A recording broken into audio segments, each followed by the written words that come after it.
You ask Tiger to calculate. This deals with linear inequalities with one unknown.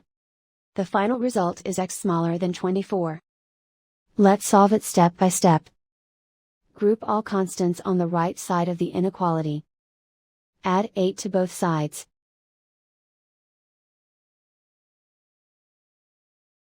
Simplify the arithmetic.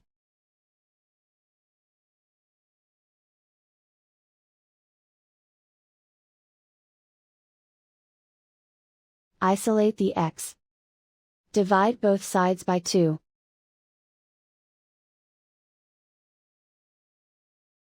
Simplify the fraction.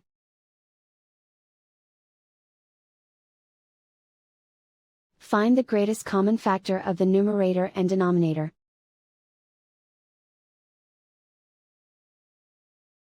Factor out and cancel the greatest common factor.